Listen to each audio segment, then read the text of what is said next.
What's up, good people? Just wanted to make a short, quick video about training the body, training the mind. Once you decide to start training the mind, the body follows along with it. Training the mind shows on the body. Once you discipline the mind, you train the body. And how do you train the mind? Well, you got to train the body. So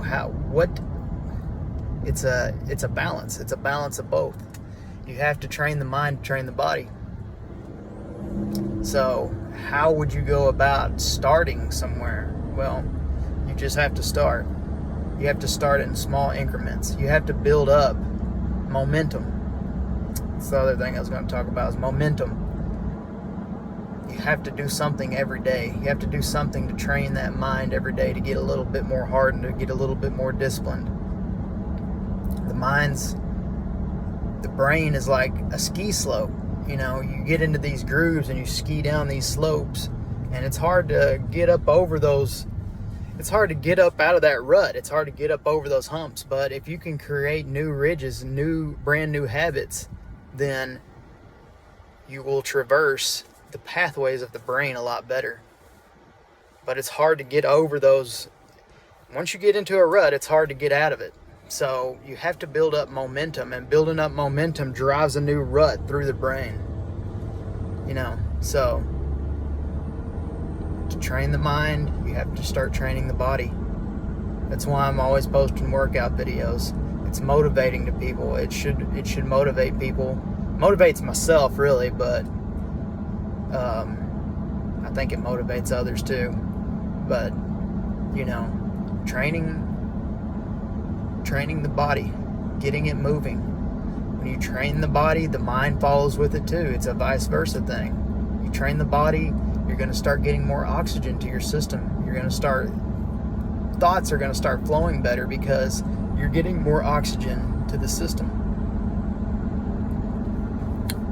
And once you start getting more oxygen to the system, new thoughts start rolling off the top of the dome.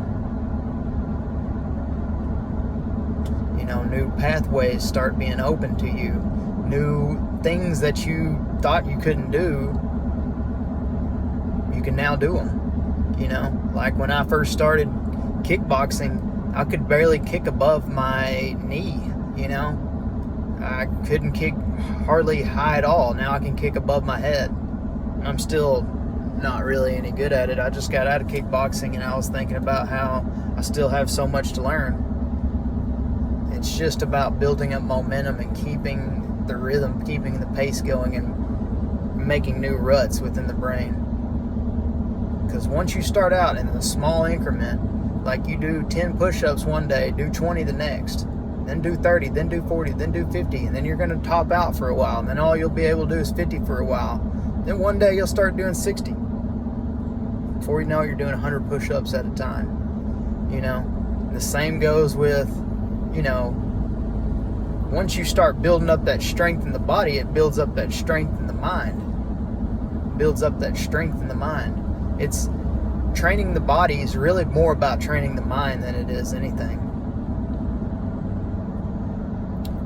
So, like I said, training the body is more about training the mind. Once you start training that body, you're also training the mind too. So, you got to start somewhere. Just start anywhere. That's all I have to say, really. I kind of a rambler sometimes, but I like making videos too. Like I said on some guy's video today, making videos also helps your cognitive process. Because you can sit there and talk out loud, but if you make a video, if you discipline yourself to make a video every day talking about something, you may sound like an idiot, but you're eventually going to get better at talking. You're going to get better. You're going to become more sociable being just by talking to yourself. You think, how could I do that just talking in the mirror? Well, it works that way. So, talk to yourself. Talk on the video. Just talk in the mirror. it's all about training the mind. We're training the mind at all times. And with that being said, I'm going to end this video, and I hope all the lovely people out there have a great night. I'm going to make a workout video later.